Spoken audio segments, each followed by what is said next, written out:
Crosby. Hi, Brett. How's it going? Hey, Terry, how are you?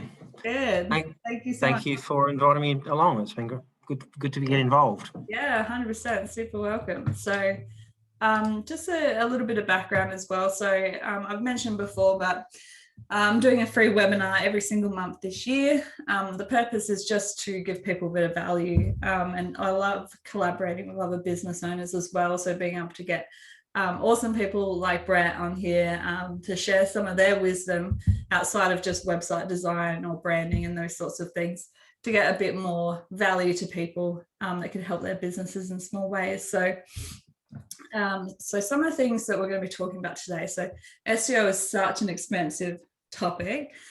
So, you know, there's so much you can talk about for hours and hours and hours. I'm sure Brett could talk for hours and hours and hours about it. But some of the things that this is going to be really good for. So maybe you're struggling to be seen in the world of Google amongst all of your competitors. It's a really competitive space now. Or maybe in the next stage of your business and you want to start understanding and then conquering SEO in order to be a vehicle, I suppose, for growth. Or maybe your website looks awesome. Maybe you had Clever Fox Creative do your website and it just looks like absolutely stellar, but you're not getting any traffic to it. So you need to get traffic to your website, right? So this is what we're kind of going to be touching on today. And Brett's going to be giving us so much value. And just a heads up as well, you could definitely tell, but I have a cold, so I sound a little bit like in my voice, but bear with me. So, all right. And as I mentioned before, so there is a little button at the bottom for Q&A. So if you have any questions at any point, don't wait until the end. Just feel free to pop it in there because I can see what questions come up. And then we can answer them when the time comes after Brett's had a bit of a chat through some things. And yeah, we'll get started. So Brett, I'm going to hand over to you and you can kind of start going. Take over. Oh, wow, the power, the control. Hi, everyone. Yeah, look, really happy to be here and just have a bit of a chat about what's my world is, which is SEO and trying to get people's websites to rank and do a bit better. So there's quite a few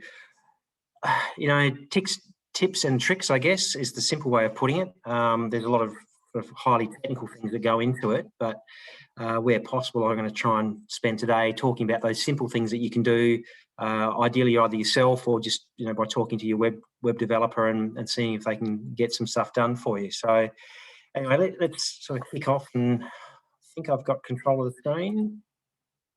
Yes, I do. So hi, that's me.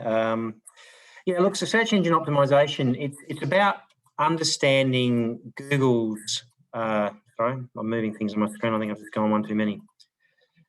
Yeah, it's about understanding how Google actually looks at things on the screen, because once you understand how Google views a web page and the content on the web page, it makes it much easier to actually come up with a strategy for trying to improve your website, improve your page, improve your content, so you can actually get some good results in terms of rankings. And sometimes it's not even about rankings, it's about the quality of the person that you end up with on your site and getting people who are more ready to purchase or more ready to engage with you, your business and your services. So I certainly got a number of examples where ranking wasn't really affected. In other words, the page wasn't appearing higher in the rankings, but clients are coming back to me saying, whatever you've done, do it again on this other page, because we're getting a lot of traffic, and the traffic that we're getting is really high quality. So it's kind of interesting. Rankings is important, but it's certainly not the be all and end all, and I'll go through a bit more about that as we go through.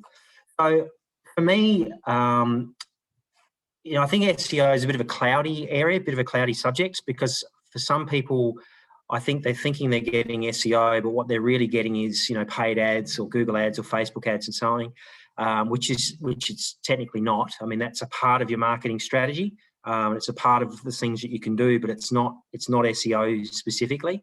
And also, I want to make a distinction. In the industry, we've got this expression, black hat or white hat SEO. So black hat is where people have worked out the loopholes in the system. So one of the classic ones is, in the very early days, one of the major ranking factors for Google was how many links you had to your site. The theory being, if you had some really good content on your site and it was, very informative and people learned something from it, and other sites linked to that content, then Google would look at that and say, okay, this site's got 5 links going to it, but this one over here's got 50. The one with 50 backlinks is clearly got much better content. Now, what people would do is they would, build a server, create a whole bunch of dummy websites, and then create links back to their website, which, Google's got some very smart people working for it, and they kind of worked out how to block all these things off and work out which ones are legitimate links and which ones weren't. So those black hat techniques, keyword stuffing on your page, plagiarized content, link farms and so on, they all actually work very much against you these days. So, if you've got someone, if you're talking to about SEO and they talk about, if you see a whole bunch of keywords appearing on your page that just don't make sense in terms of the content, that's something to be wary for. So today we're steering away from the black hat techniques and we're not talking about paid advertising. So what is it then?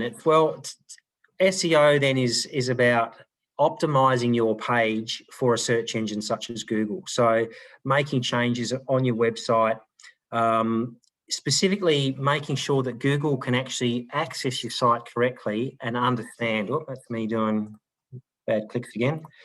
Sorry about that. It'll go back, or it doesn't matter. So when Google goes to view a site, it actually has to go through and read the code behind the scenes. And if it can't do that for some reason, and there's a multitude of reasons why it might not be able to, then it just simply can't understand the content you've got there. It just doesn't know what you've got. If it doesn't know what you've got, it then can't marry up your website with someone who's doing a search.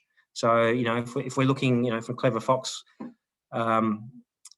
perspective, if someone's looking for a web developer and Google was unable to get into the site and understand that that's what they do, then, then they're not going to rank. They're not going to have anyone finding them organically online. So the other thing that will do is hopefully you will get a boost in your rankings, and rankings are important. Now it's time to click through. Thank you. So anyway, the rankings become important because if you look at the click-through rates by your position in the search results, position 1 gets almost 40% of the clicks. Position 1, 2, and 3 collectively get 65% of the clicks. So the higher up in the rankings you get, the better off you are. All right, you simply get more traffic through your website. That drop off is really quite significant. So the joke is if you're on page two of the search results is a really good place to hide a dead body because no one's ever going to find it in there. So as much as you can, you're looking to get your site ranking certainly on page 1 and ideally in positions 1, 2, and 3. One of the things that happens with SEO, if it's done, again, I'm not talking about paid advertising and so on, is we try and get it to a point where you get a continual growth. So I started working with a website in around about January. So that's showing November and December leading into January this year.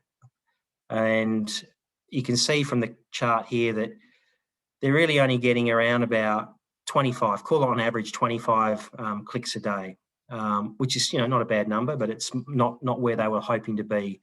Now, I came along around about early January this year, and made a bunch of changes to that website. Again, what it was about, improving content, improving Google's ability to get into that site and index it and make changes. Now, what happens, the reason the chart keeps going up, and as you can see at the end there now, well, hopefully you can see it, but that's now achieving over 50 click-throughs per day for this website. So in the 2 or 3 months, that website's going, the low over on the left-hand side of the graph is somewhere around 10 clicks a day, and it's now up over 50 clicks a day. Now, that's 5 times the traffic. That's 5 times the business that's going through to that website. So that's, quite a significant impact on their business. And the reason it keeps trickling up and trending up like that is because once people actually start finding the site, one of the big indicators to Google about the quality of a site is page interactivity. So in other words, the longer someone spends on a page is a signal, a ranking signal to Google. The further down the page they scroll is a ranking signal to Google. You know, if they stop and watch a video and they watch the whole video, that's a ranking signal to Google. So the fact that we got this page visible, the fact that we got Google to understand what this page was about, meant that over time people were spending more time on the page. The more time on the page they spent, the more Google showed it to more people, and then the more people came and spent more time on the page. So it becomes this sort of cycle, this virtuous cycle where the page continues to improve over time. All right, so that's the sort of thing where if you've got a good SEO strategy and you fix these things properly, you'll get this continual, hopefully you'll get this continual growth. Now, you know, you're up against other people doing SEO, so you might have to revisit these things. You're up against other people who write new content, and, you know, Google likes fresh, new, original content. So just doing it and leaving it is probably not your best strategy. But it just shows that once you've done some work on this, you can actually get ongoing long-term improvements. Because this was an engagement where I fixed the things and then didn't touch the site during that time. It was a once-off engagement that I had with the client rather than a monthly contract. So how does Google do that? So how does Google sort of work out what it is that, you know, your site's about and so on? So what it does every day, Google sends out these Googlebots, and these Googlebots are designed to go out and just read and scan every website on the internet. So basically every page on the internet, believe it or not, is being scanned every 2 or 3 days, sometimes more. All right, so these Googlebots go out there and they're robots, and they just read the code, they read the content, and they do their best to try and understand it. Now, obviously, being an automated system, they're good. In fact, they're very good.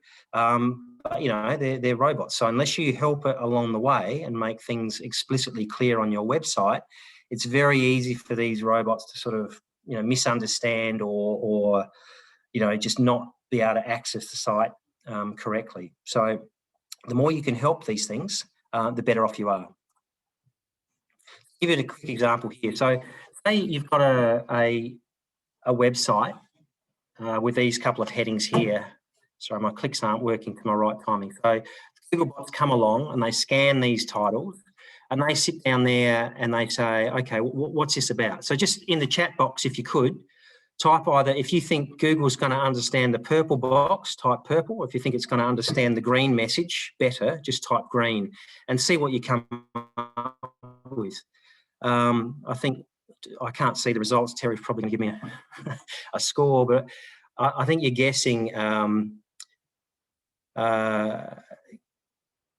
green is probably the clearer message and a more understandable message for a robot to come along and understand. Now, it might not be the clever, creative message that you want to send out, but you do need to make sure that on the structure of your page, you've got a clear message about what you do and how you do it and who it's going to help and how you're going to help them.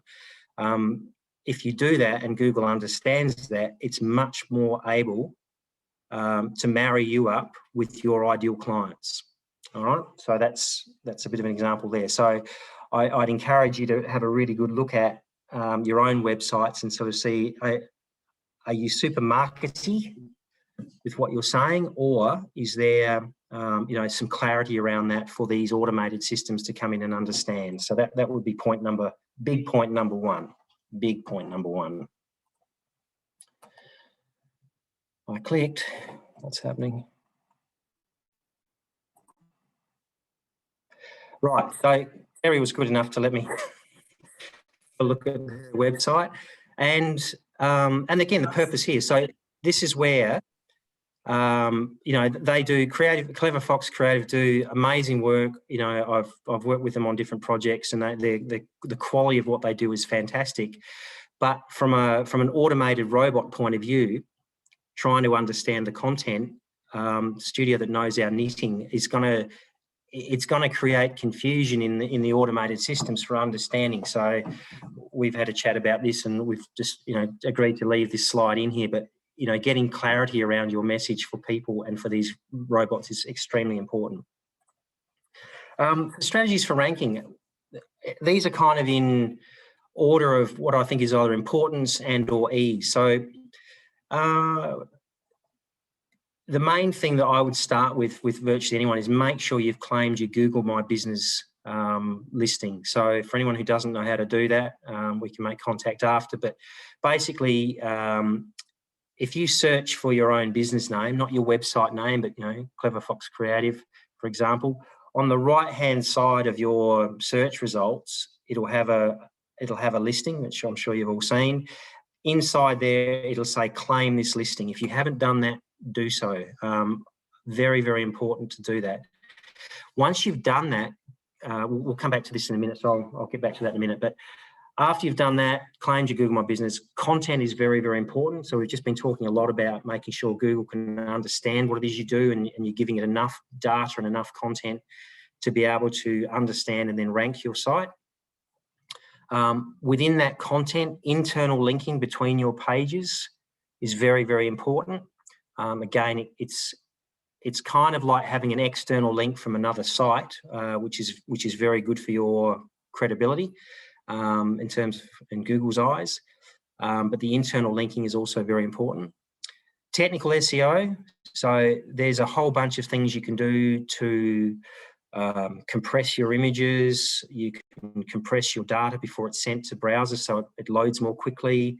You can make sure that you've got robots text file. There's different files hidden behind the scenes that can actually prevent things like Google and Bing and Yahoo and so on from indexing your site at all.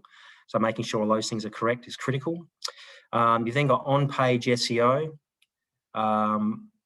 So the on-page things are the structure of your content, heading structures, link article. If you've got images, making sure you've got alt tags and so on. And we'll go through all these things in a minute. And backlinks is probably, frankly, I'd put that, in my view, I'd concentrate on a lot of other things before I worry about backlinks, even though they are an important thing. But I think there's other things you can do which are much more in your control, which are going to give you better results more quickly. So let's have a look at those. Google My Business. So Google My Business, this is just a quick screenshot of what that's about. But within this area, what it allows you to do is directly post or put data almost directly into the Google ecosystem. So what that means is, it knows your business category, it knows your opening hours, it knows what your business name is, what your address is. You can log photos and you can do all sorts. You can log your services and products. So by having a really fleshed out Google My Business, you are directly injecting your business information into that Google ecosystem. So this is my sort of top tip for low-hanging fruit and what you can do to try and get Google understanding your business more efficiently. And services, yeah, we'll talk about those. All right. So once you've got the Google My Business, improving your content would be the next most important thing that I can do. So again, here's a site that I was working with. You can see for some months, back from sort of February this year right through till mid-March, mid-May, they were getting anywhere from 10 to 40 or 50 website impressions. So an impression is when this page was appearing in a search result. So they're getting 40 to 50. I went through, did a complete rewrite of the page, added a lot of information, put a proper heading structure in there, really, really changed the content to make it super understandable by Google. And we got a bit of a result at that point. So from basically in 2 weeks period, they went from having 50, let's call it 50 website impressions, up to almost 750 website impressions, which is a massive amount of extra traffic and people seeing that website. So, that makes a massive difference to the number of people ringing and picking up the phone and giving you a call about your businesses and services. So again, when you look at that chart, this is why I would stress heavily that you really have a look at the content that you've got and make sure it's rich, it tells a story, it's understandable, it's well written, and it's well structured. All right. If you've got multiple pages on your website, the next thing, and I've already touched on this previously, and that is you might have a main topic, and that main topic might talk about 4 or 5 related topics. Creating good links between your pages is, again, a very easy thing to do, but something that's going to give you a lot of traction. So if a lot of things were, I've kind of done these lines quite symmetrically, but imagine more lines were pointing to Article 5, between Article 5 and main topic, for example, that would give Google an indication of which part of this is more important or less important. So having links between these pages and linking out to external sites as well, frankly, is also very good for creating that that understanding that you need Google to have about your website. Questions? How are we going, Terry, for questions and stuff? Well, I have a sip of water. No, all good? I'm muted. All good, yeah. All right. All right. On Page Seo, so this talks about things like your title and your meta description. So title, for those who can see the mouse, this bit up the top here, in this case it says Clever Fox Creative, a collaborative, authentic, strategic, ... So ideally, we don't want to have the ... and we want to have that something that's really punchy and clear, so that when people read that, they know that you're speaking to them. So when you look at your own website, when you pull up your own website and find how these links are appearing, you want to be looking at it from the point of view of not what you want to say, but what your clients want to hear. So who's your ideal client and what's the problem you're solving, and somehow try and inject that into this area here. Next part is what they call the meta description. So that's this bit here, which is a little explanation of what's going on. And again, same thing really as what I just said about the title, so making sure that that's extremely clear to people. So this is stuff that goes on a page behind the scenes. Now, I've done a lot of work with Divi, which is a WordPress build. I think, Terry, you guys use Elementor from memory. So, you know, all these things operate differently, but if you're watching this and wanting, again, the sort of quick and easy things that you can control, find out what your website's built in, and then find out, you know, whether it's Divi or Joomla or you know, Elementor or any of the other page builders out there, WP Bakery or whatever it is that you've used, and then do a Google search and find out how to add title tags or how to edit them. And the reason I say that is because a lot of these systems know the importance of having a title tag, and they know the importance of having a meta description. So they'll have some algorithm for putting one in there automatically for you, which is kind of helpful, except for the fact you never really get a really good tailored, customized, bespoke heading and a title and description, which is really going to talk to your clients. So taking back that control and getting it off autopilot and onto some sort of manual control would be, again, a really good, strong thing that you can do to help boost your rankings. Because you've got to remember, when you're, you know, even if you're in position 1, you've got position 2, 3, 4, and so on below you, but you've got ads above you as well. So you still need to stand out. You still need to be having a message that your potential clients are going to read and get interested in, and you know, be keen enough to click on, that they take some action. So again, that's the next sort of really strong thing I can recommend for you. Now, what you got to remember is the way Google is and other search engines view things is, we go to a website and we're going to see this. We see a picture, right? So we see a picture of a dog. Right? Behind the scenes, what Google sees is all the code that goes to make that up. And here's another example in red there of how the system knows it's important to put something into the alt tag, which is the alternative tag, and that's for when people don't show their images. This is probably a hangover from back in the old days of the internet, where people had dial-up connections and they didn't always want to download the images, but they wanted to know what the images was. So they'd have this alternative description, alternative tag, alt tag, and that would tell people what the image was, and then they could choose to download it or not.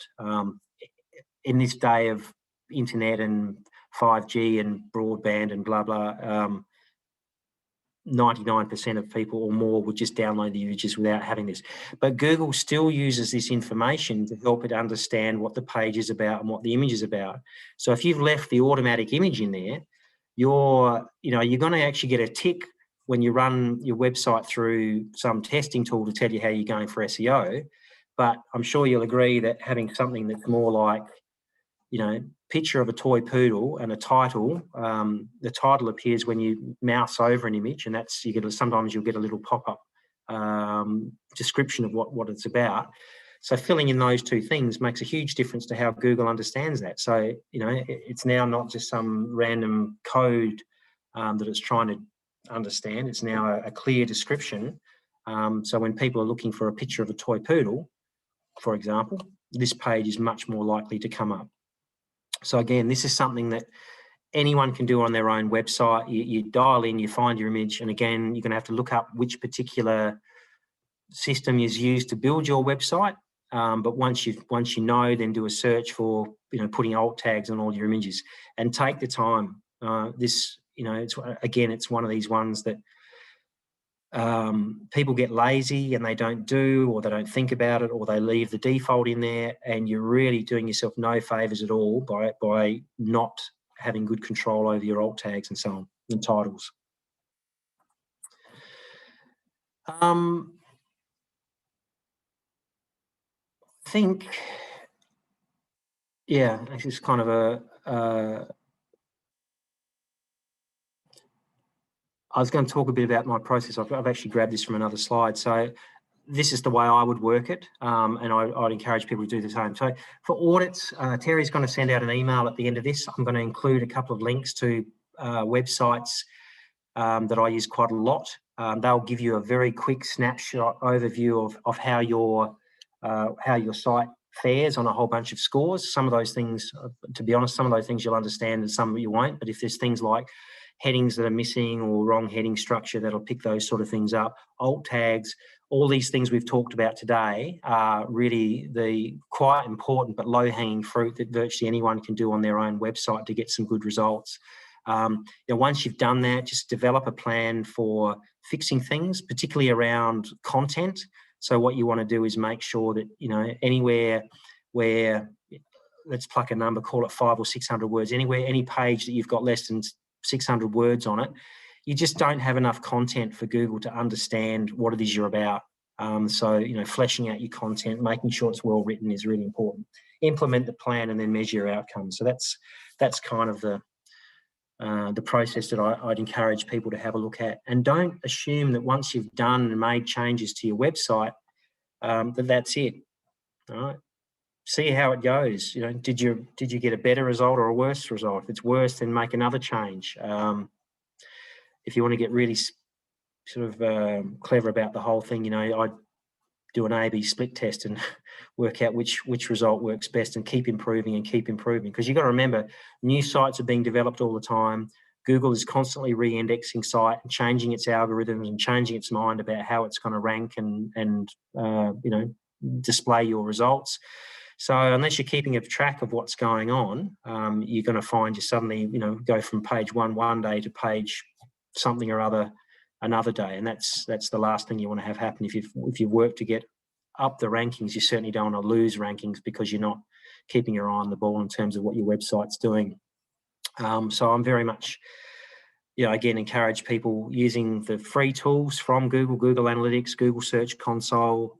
Either get someone to set it up for you, learn a bit about it, because they're not hard. Most of those things, one or two screens, if you learn those, you'll get enough information to at least keep a track of what's going on. So, that can help you enormously.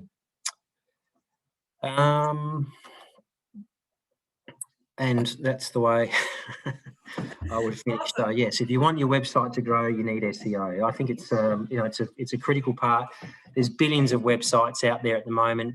You know, if you're running a business, then you need to make sure you're somehow standing out and being found, and particularly online, because there's a huge market.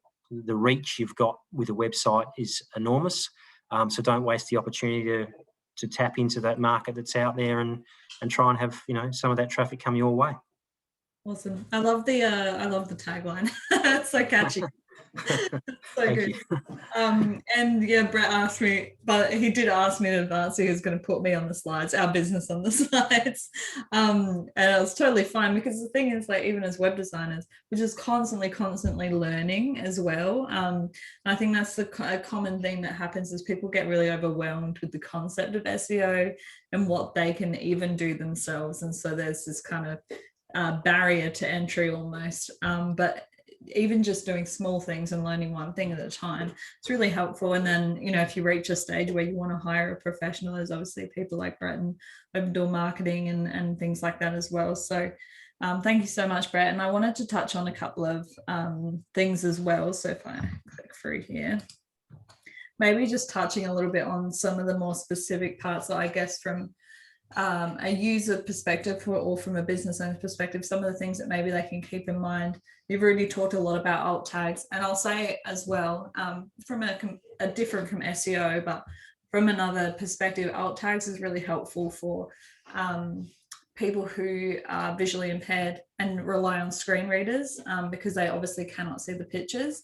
So it will also allow people with those kinds of impairments to you know, go through your website as if they were didn't have those sorts of issues as well. So Yep. Something to think about. But I guess, and that's an excellent point, Terry, because one of the Google ranking factors now is accessibility. So making sure, for example, that if you've got an image and you have text over the top of that image, that there's sufficient color contrast between those. So, you know, their algorithms can pick up whether would be too hard for someone with you know, vision impairment to read the screen, or whether there's no alt tags and so on. So that's actually a major ranking factor now is accessibility. So some websites are set up so that they've got you know, speech controls, so you can actually have, you know, within the website, and if they're not set up correctly, that's, you know, that will act against you as well. So yeah, accessibility is a big one for Google now. it seems like back in the day, because I remember when people used to have keyword stuffing in the footers of their websites, where yeah. all these keywords, but people would put it in the same color as the background so that people couldn't see them. Yeah. Whereas now Google seems to be more really focused in on what the actual user experience is versus just, you know, keywords and that sort of thing. Is that correct? And that is, in fact, it's an excellent point. The way you've got to think about it is Google is all about the user experience, and you've got to imagine what that means. So the first part of the user experience is being presented with a choice of websites that are relevant to you. The second part is, did the page load quickly? When you got there, you know, was the information that you found valuable, which gets back to how long people spend on the page and so on. You know, did the images load quickly? Did you have to wait before you could scroll? All those sort of things go into that user experience bucket, and that's, you know, Google is all about that. But the biggest part, I suspect, of that is the information answering the question that you've got, because that's what we search for. We want to find out, you know, when is that restaurant open? What are the opening hours of you know, this dentist, or where's the nearest, you know, shoe shop, or whatever it is that you're asking. You want a good, clear, accurate answer. So that's why, again, content. I'll keep coming back to content. But things like website speed, just to take the things that are on the screen at the moment, you know, website speed is a user factor. You know, if you're having to wait, you know, the stats show that if you're over about 4 or 5 seconds, people just don't wait that long anymore. You know, you want your website loading in 1 or 2 seconds so that, you know, people don't have that excuse to go and click away. If you've enticed someone, you know, to follow your link and to click on your thing, it's a big shame to have them just go, oh, no, too long, can't be bothered, and click away and go do something else. So yeah, that's very important as well. But yeah, that all goes under the general bucket of user experience and making sure that they have a good a good experience with your website in all respects. Yeah, definitely. So yeah, and that mobile responsiveness, you wouldn't think so these days, but there are older websites. If you've got if you've had your website for 10 plus years, possibly even a bit less than that, but from that age onwards, certainly a responsive website is one where, as you shrink to a different device, so if I'm looking at a screen, if I'm looking at a website on my laptop screen or a desktop screen, and then I go and look at the same website on my mobile phone, the expectation these days is that all of the elements will readjust themselves automatically to take up space on the screen correctly, so that there's no things hanging off the edge of the sides where you can't read, or you've got to scroll sideways or up and down, obviously, because the page will be too long for your mobile screen. But the page needs to reorganise itself elegantly as it does so. And if it does that, that's again a user factor. It's just a usability factor that becomes very important. Do you want me to just walk through these, or did you have specific questions you had? I was just going to touch on the mobile responsiveness as well. Like, I can't remember when it was a few years ago, right, where Google started to take that into play in terms of the way that they would rank websites, whether they're mobile responsive or not. Because over 50% of people are on mobiles now when they're browsing. Yep. And it's unreasonable to expect people to stay on your website if it's not friendly for mobile as well, I find. Even iPads and stuff. iPads aren't used as massively as what mobiles are, but so important. And whenever if you load a website into your search console, and even the form fields, so like where you enter your text in, if it's not big enough for someone to click it really easily, it'll tell you off and stuff like that as well, which is nice. So super important. But you touched a little bit around headings and hierarchy and stuff like that. Is there anything you could elaborate in terms of what people should be having in terms of that sort of thing? Yeah, look, it used to be that the conventional wisdom was that you needed one heading one, and then after that you just needed a logical structure. So the common thing that I've seen is where you'll get a web designer who doesn't understand that, and they'll use heading ones all the way through the document with no other, no heading twos, no heading threes or anything like that. Or I've also seen where, again, because it's a cosmetic thing, the heading one looks a certain way and a heading six might look a different way, and they'll jump from heading ones to heading six. You just need to have no missing heading levels. If you want it to look differently, then you just need your web developer to go in and change the fonts and change the look and feel so that it matches what you want cosmetically. But you need to, have, I started to say before, conventional wisdom used to be only a single heading one on the page. I've recently seen some things come out of a pretty reputable source saying Google's not quite that pedantic about it. If you've got multiple heading ones, that's okay. But, underneath the heading one, the next heading now needs to be a heading two, and then underneath that, it needs to be heading three. So don't jump heading one, heading four, whatever. You just need a good logical structure that the Googlebots can come along and understand. And the real thing, again, this gets down to content. Why do you have headings? To break up your content. Why do you have dot points or, bullet points or tables and so on? It's all there to simplify the message or get the message across more clearly.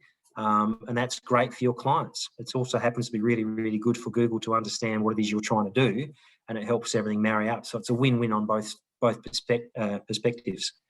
Yeah, for sure. And some of those things, especially, I feel like most websites are pretty much in WordPress now, is that those things are so easy for you to change yourself in terms of, like, when you'll notice when you're clicking on a bit of text or whatever, it'll say it's a paragraph, and then you can click down on the little arrow and it'll give you heading one, heading two, heading three, and that's what he means by that. It's the way that Google reads it, which is such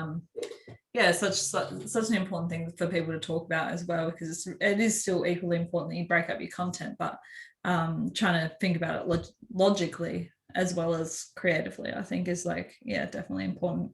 And I do have a question from someone as well, and that relates to one of these points is a lot of people talk about the quantity of content.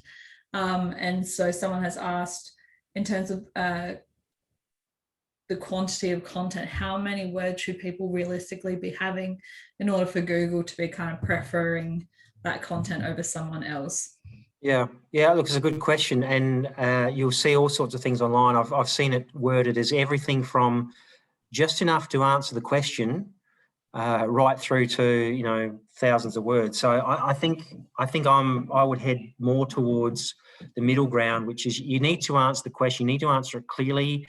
And I think if you're thinking about your client's perspective, they might have a question on topic X, but within topic X, as a subject matter expert, as the business owner, as the page owner, if you can add to that and make it a more valuable answer to them, then I would do so. Within reason, the more content you give Google to rank, the better off it's going to be. I'm trying to think of a good example off the top of my head. Nothing's going to jump to me straight away, but there are words and there are concepts that are ambiguous, and only having a very short paragraph that explains that topic is going to be nowhere near as effective as having a much more fully fleshed out topic that Google can understand. Because the way Google works these days is it actually feeds your website into a natural language engine and actually understands the semantic content of your website. So it's a little bit brute force, but it's also very sophisticated at the same time. So it will actually understand, if we're talking about Clever Fox creative again here, you get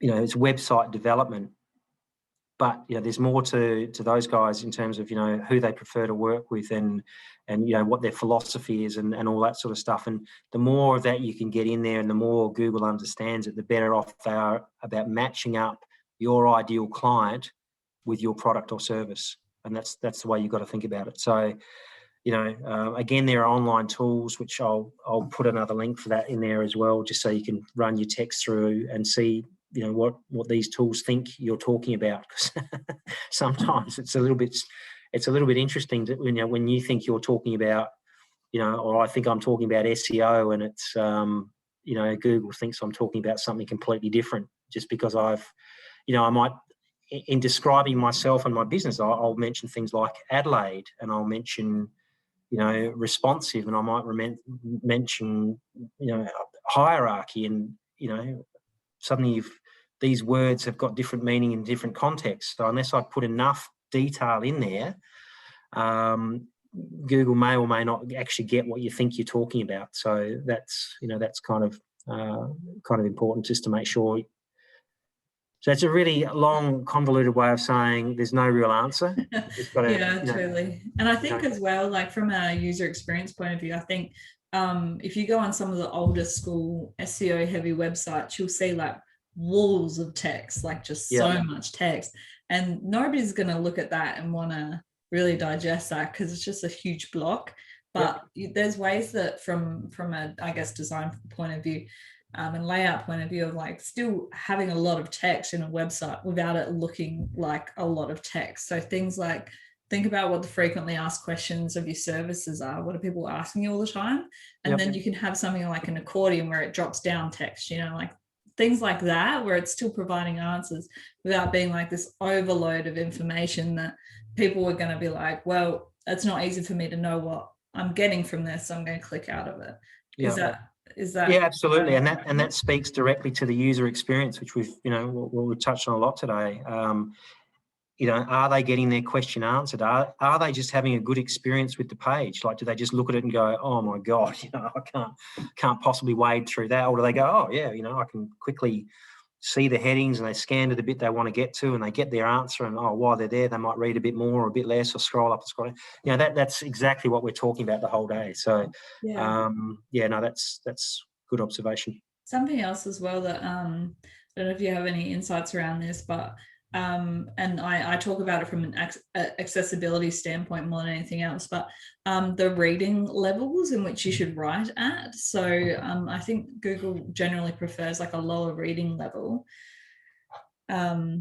Yeah, do you have any information around that and how people should kind of, because I think people oftentimes talk in their own lingo when they're talking from their business perspective, and how they should think about that in terms of content, I guess. Yeah. Same thing. What's the user experience? Yes, if you understand your stuff and you're full of lingo, then your people just don't understand it. So write for your audience. You're talking about the Fleisch reading scale or something, Fleisch-Kincaid reading scale, and that's you're kind of looking at a year 5, grade 5 level is kind of the the guideline. So don't get fancy. Give a clear message. Let people understand what you're doing. That has the added benefit of Google will understand it as well, because you can get these really clever marketing messages, slogans, and so on.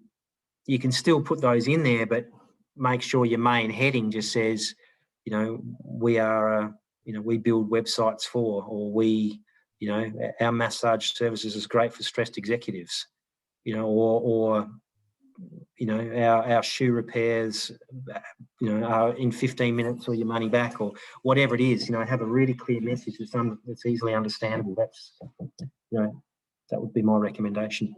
Yeah, most definitely. Because when we talk about it, we're oftentimes talking about just making sure, understanding that your website should be for everyone, and not everyone's of the same reading level. Simpler is better. Yeah, simpler always. is better. There's a real, there's a real temptation to monkey see, monkey do. I've read this website and it's got this really clever copy and whatever, but as a reader, you just want to scan quickly, get the information that you want, and then move on. If you can understand something that's written in grade 5 language, great. Don't alienate people by getting too clever with the whole thing. Yeah, definitely.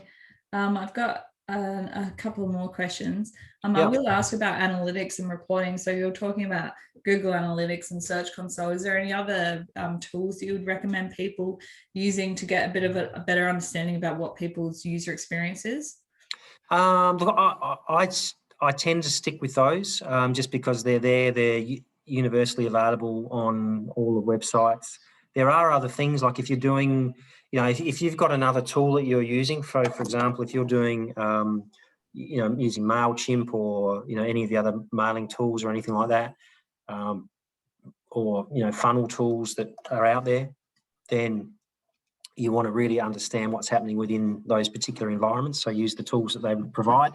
But certainly Google Analytics is going to, it tells you the age, the time for people come on, where they're coming from, what browser they're using. Did they get there through search or from a direct, directly putting in your URL into, to the search bar or anything like that. So you get a huge amount. Again, not that hard to learn. It's pretty straightforward. So that'll be a really good starting point. Yeah, Google Analytics have made it so easy for people now, and the information you get is so awesome. Like even just the user flow, I guess, as well, of understanding where people go after each page. Super interesting, because then you can kind of realize, if this is where I planned for people to head, but maybe I don't make that clear enough as well. So having those kinds of insights. We talked a little bit a couple of weeks ago about Hotjar. Is that something that you would recommend people having in terms of heat mapping and that kind of thing? Yeah, look, I find that interesting because I'll give you one example. So I put this on a website that was for a migration agency, and on this particular page where we put the tracking. So for those people who don't know, Hotjar it's free. You can put it on, I think, 3 pages on your website, and what it does is it tracks mouse movements down your page, which is a close enough proxy for eye tracking. So you can kind of see where people go.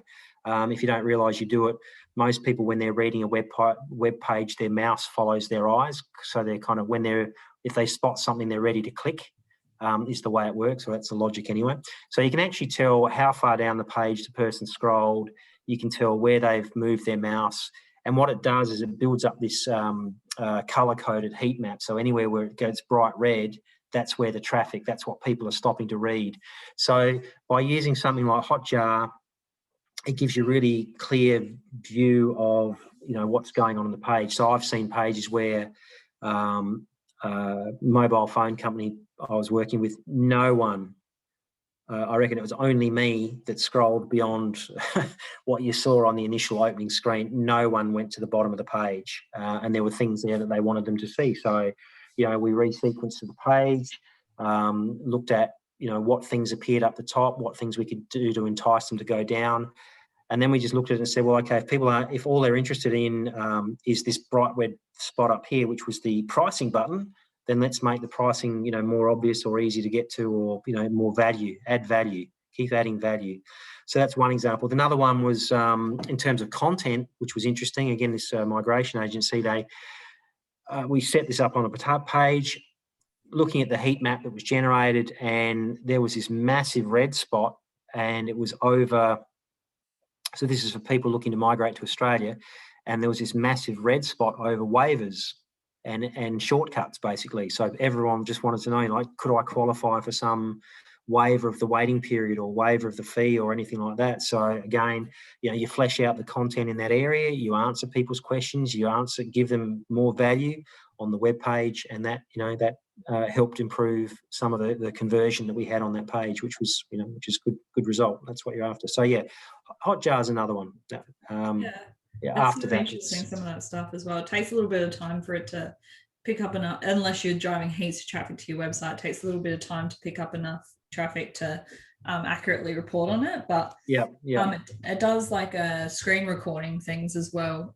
So it'll screen record some people's sessions, which can be quite interesting to actually watch what they're doing in not live time, but you're watching it rather than looking at collated data necessarily. Yeah. So now you can watch them sort of click around the site and so on. So that, again, Google Analytics will give you that in one way. Hotjar will give it to you in another way. But it's interesting to see, because you can actually see how people are interacting with your website, and that's just useful information. And from there, you can make a hypothesis about why they stop there or go on or don't go on, and then make adjustments. Like what you're saying, split test it, see what works, see what doesn't work. Yeah. Again, don't do it and then stop and assume it's done. Even something that's a beautifully made website just might not be resonating with your ideal clients. Might have something on there, the way something's worded or the color or whatever, who knows, that's just preventing, a decent click-through rate. And that's, if you can fix that, then great. Definitely. More business. I'm just going to try something for 2 seconds. Sorry, I cannot click into the Q&A box for some reason. So let me, here we go. All right. I have a very long question from Swills. Have you met Swills before? Steve Willis? He's awesome. Anyway. Hi, Steve. Okay, so sometimes we get keywords that are nearly impossible to incorporate into normal copy. So Steve is a copywriter. Is there a way to get around it, or are we stuck with coming up with inventive ways to incorporate it? That's one question. I'll ask the other one separate, but I guess what he's saying is sometimes you have like Adelaide plumbing, whatever it is, and when you're trying to incorporate that into content, it obviously reads super weird. Yep. There's a couple of responses I have to that. So the first thing is Google, despite talking a lot about keywords, Google has moved on. Like these natural language processing engines, they get the semantic meaning. They get, they don't just look for the keywords, they look for the words around it. They understand that it's not something, or it is something, or it's like something else. So I really don't get too caught up. I honestly don't get too caught up in trying to, force a keyword combination or a long tail keyword or phrase or whatever. I just let that naturally come out of the writing that occurs. And you saw on one of the charts earlier, I had zero emphasis on keywords, and we sort of went in 2 weeks from 50 impressions a day to 750, because Google understood what I was trying to say. They're better than you think. I'll say that. The other thing is, and I've only scratched the surface of what goes on SEO and what I do. On the back end of a page, you can embed what they call schema markup. And in that markup, you can say, this is the equivalent of this Wikipedia page. So it kind of categorically states that's what this page is about. So this is what I was talking before about helping Google as much as you can. For this forum and for today, I didn't go into that level of detail, but there's certainly things that you can do, look up schema markup and so on. And I think there's a couple of very common plugins for WordPress. Yoast is one of them. That's been around for a long time. There's another one called Rank Math, which I use. I just find you get better value for money. It's they've got a free version which gives you a lot more than what I found Yoast would do, but that automatically puts in some of this schema markup and so on, but you can have some control over that. So that would be the other way I would do it, is to explicitly say this page is about X, Y, and Z. And that gets around sort of copywriting, weird copywriting combinations and so on. Yeah. Another question that he asks is around keyword frequency and what you would recommend for that. Yeah. Again, it's a bit of you need enough mentions of it so that Google gets what you're talking about. There was, again, for a while, oh gosh, I've even forgot the acronym now. It's like TLDF or TIDF or something like that, which is the ratio of the amount of times this keyword appeared compared to the total number of words on the page or something. Again, I think if you're writing a well-written article that covers off the content in an adequate way, the keyword frequency should sort of come out naturally anyway.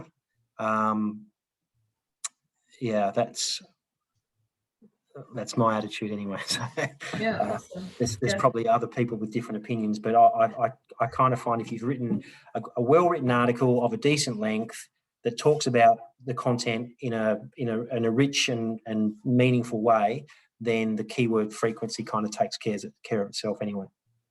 That's an awesome answer, because it's definitely the one that I prefer for it to be as well, because you're better off having something that makes sense for you to read. Than you can tell when someone's trying to keyword, like essentially keyword stuff a little bit, some of those keywords in there just to get some additional SEO brownie points kind of thing as well. So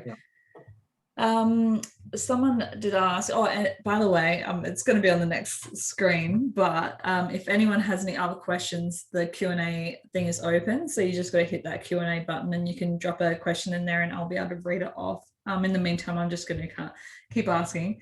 Someone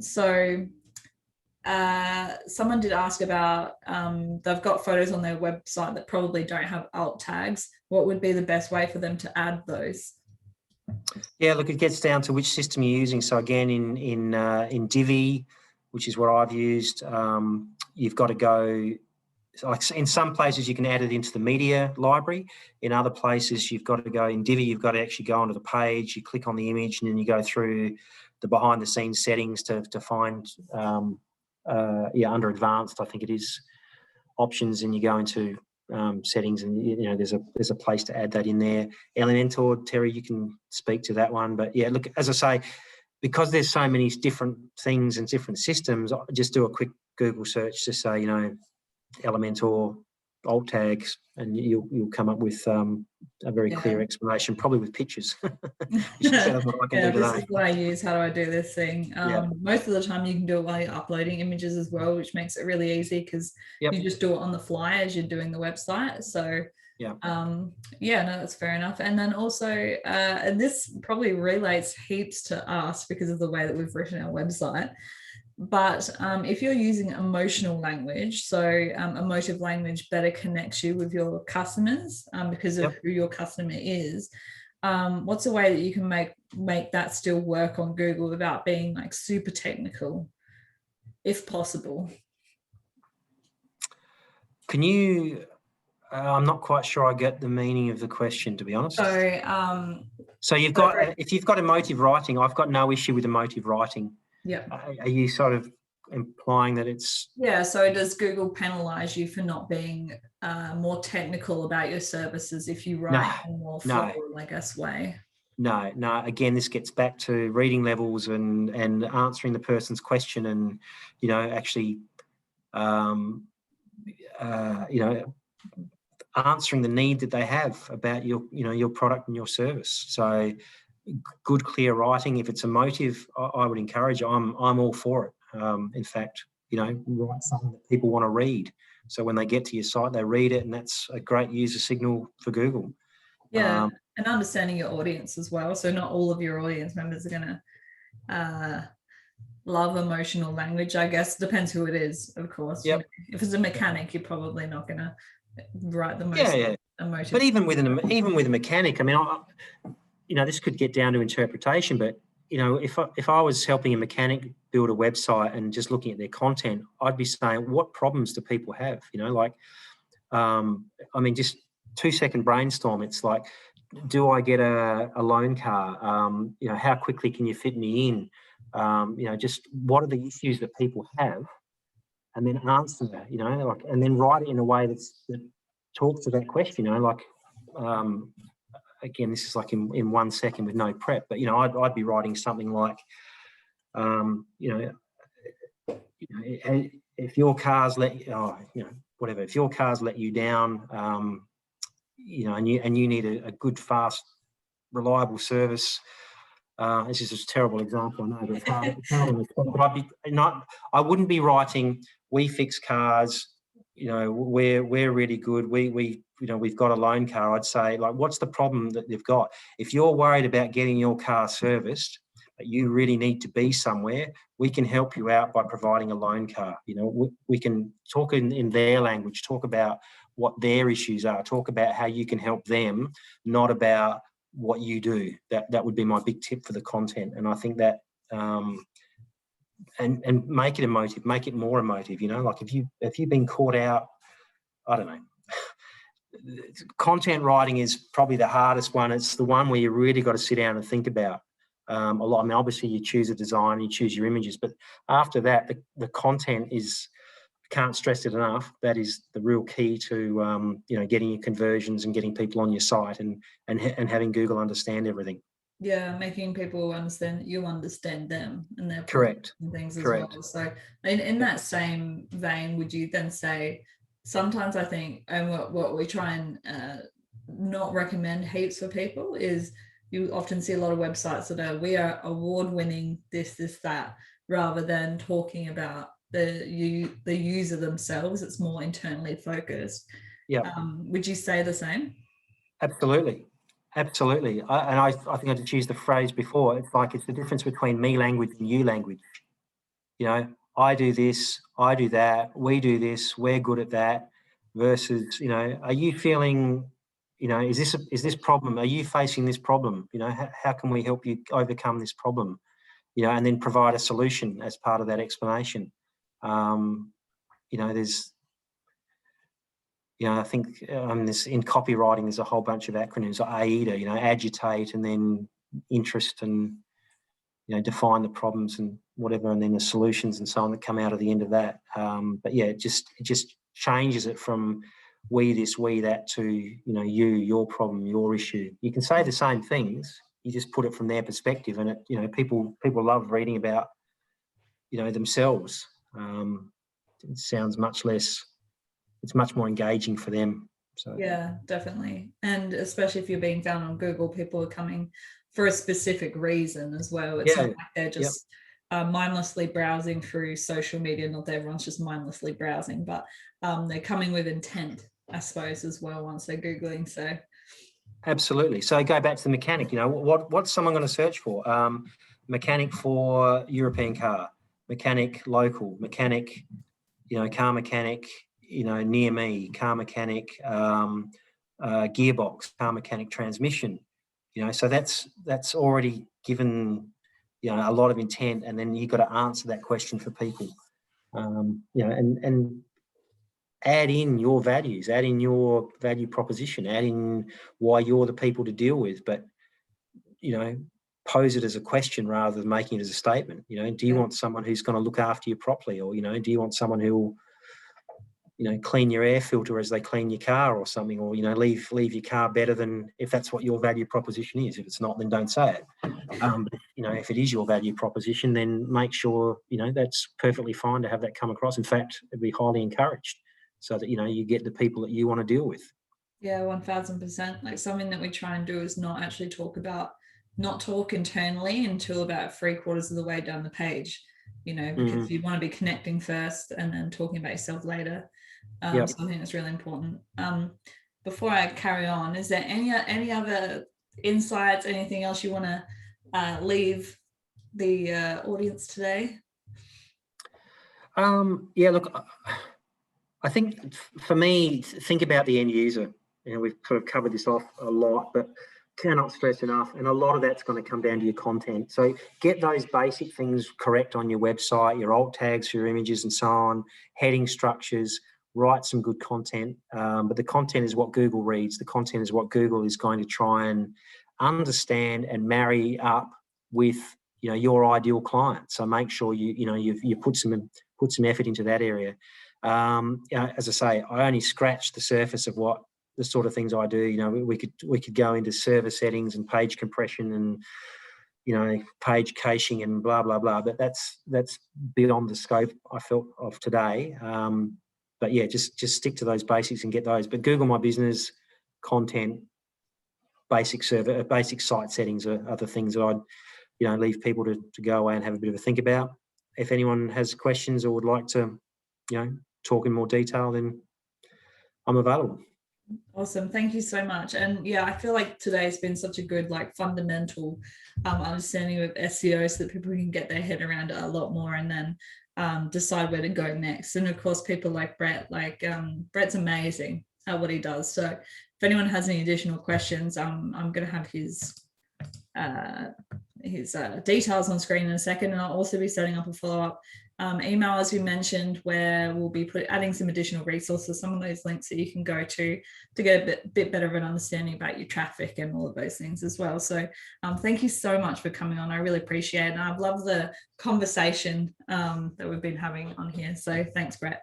No, pleasure. It's been great. I appreciate the invitation, and good luck to everyone out there who's hopefully watching, and I hope you have some luck with what you're doing. Yeah, absolutely. And also just we've had quite a few people donate as a part of the webinar as well. So all the webinars are by donation if you want to donate to a very good organisation called Skylight, which is a local non-for-profit dealing with people with mental illness and their families to help support those people. So thank you so much for anyone that did do that.